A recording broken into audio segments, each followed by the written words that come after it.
The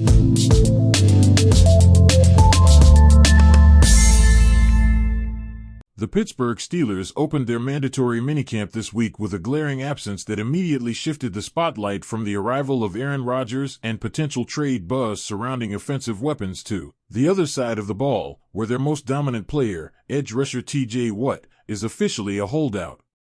Watt, entering the final year of his contract, chose not to report to day one of minicamp on Tuesday, escalating what had been quiet tension into a full-blown contractual standoff.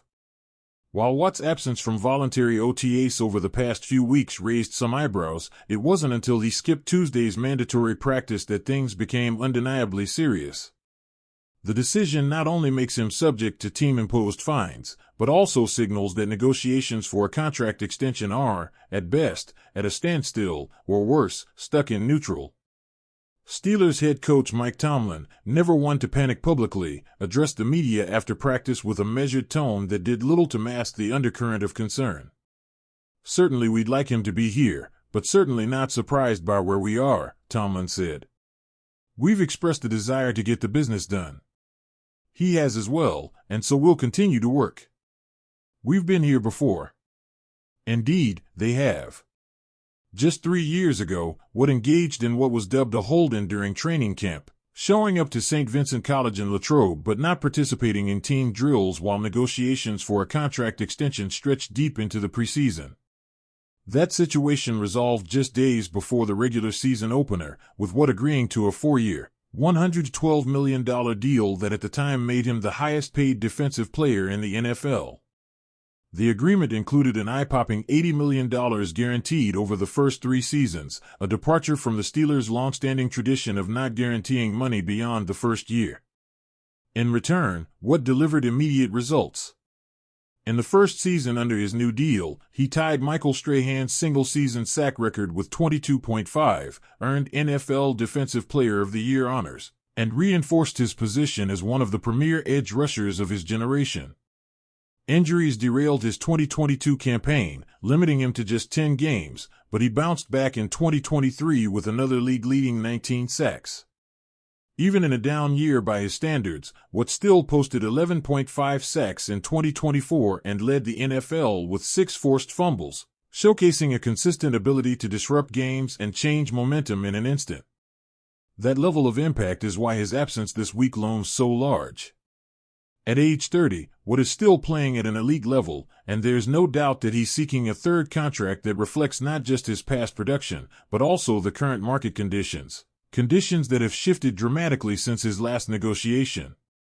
The biggest complicating factor in the current negotiations? Myles Garrett. Just across the AFC North, the Cleveland Browns made waves earlier this offseason by awarding Garrett a massive 4-year, $160 million extension that includes $123.5 million guaranteed and pays him $40 million annually. It's a historic contract, not only because it makes Garrett the highest-paid defender in NFL history, but because it resets the edge rusher market in a way that no team, including Pittsburgh, can ignore. While most players don't break records on their third contracts, Garrett's deal has done exactly that.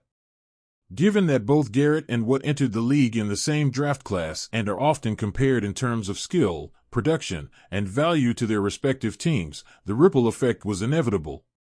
If Garrett is worth $40 million annually, Watt, who has consistently outpaced him in certain key categories and has more accolades to his name, has every reason to believe he deserves a contract in that neighborhood. From the Steelers' perspective, the negotiation is complicated not by Watt's value, which they acknowledge, but by precedent. This is a franchise that has historically avoided massive guarantees beyond the first year and has been known for its disciplined, sometimes rigid, approach to cap management. While the team made a major exception for Watt in 2021, setting another new precedent, this time at an even higher level, might require a fundamental shift in philosophy. And yet, recent moves by the Steelers suggest they are willing to evolve. Just this offseason, they signed 28-year-old wide receiver DK Metcalf to a 4-year, $132 million contract, paying him $33 million annually. That deal, while aimed at giving Rodgers the weapons he needs, also underscores the team's willingness to invest heavily in proven stars, especially those they view as essential to competing for a Super Bowl during Rodgers' short-term window. Given that context, the idea of making what the highest-paid defensive player in team history, again, isn't that far-fetched. Especially when both player and team have expressed a strong desire to stay united long-term. "I don't want to play for anyone other than Mike," Tomlin, Watt said at the end of the 2023 season, amid swirling speculation about Tomlin's future with the team. His loyalty to the Steelers is clear. He's embraced the city, become a vocal leader in the locker room, and remained a consistent face of the franchise through its transitional years. But loyalty doesn't come without limits, especially when the financial landscape continues to shift. Steelers GM Omar Khan has been equally open about his admiration for Watt, even likening him to franchise icons like Troy Polamalu and Hines Ward. TJ is one of those legacy guys, Khan said earlier this year at the NFL Scouting Combine. "I was around Hines Ward and Troy Polamalu. Those guys spent their entire careers with us, and that's a special thing. I'm hopeful and confident that TJ will be one of those guys. But hope and confidence don't sign contracts.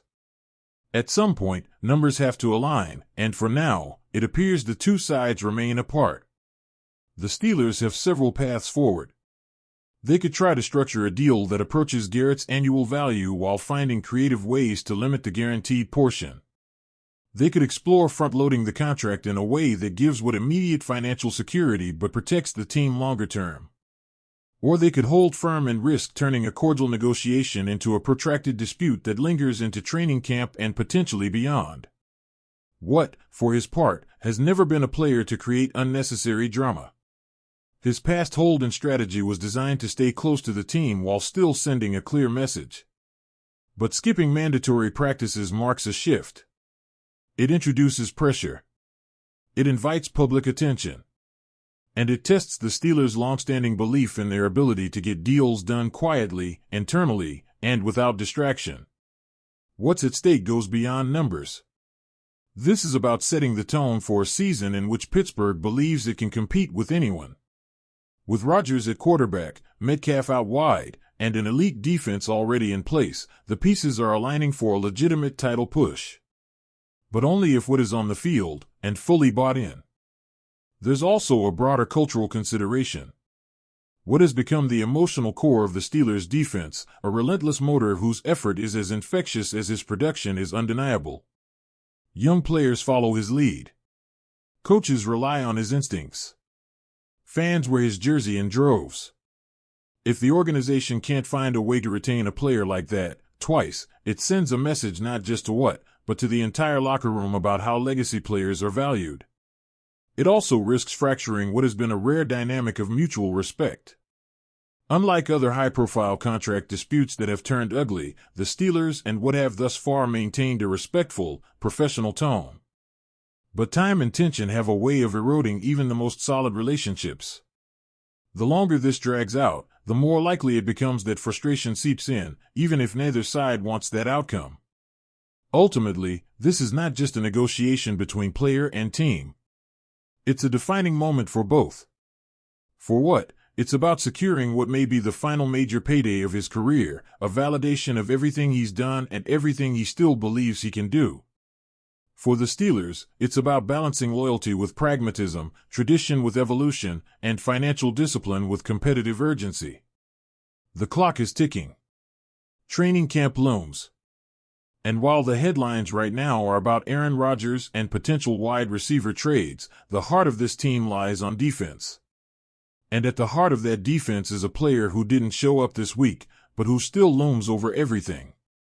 If the Steelers are serious about winning now, then finding common ground with TJ Watt may be just as important, if not more, than any trade or offensive addition. Because championships aren't just built on quarterbacks. They're won in the trenches. And no one in Pittsburgh dominates the trenches like number 90.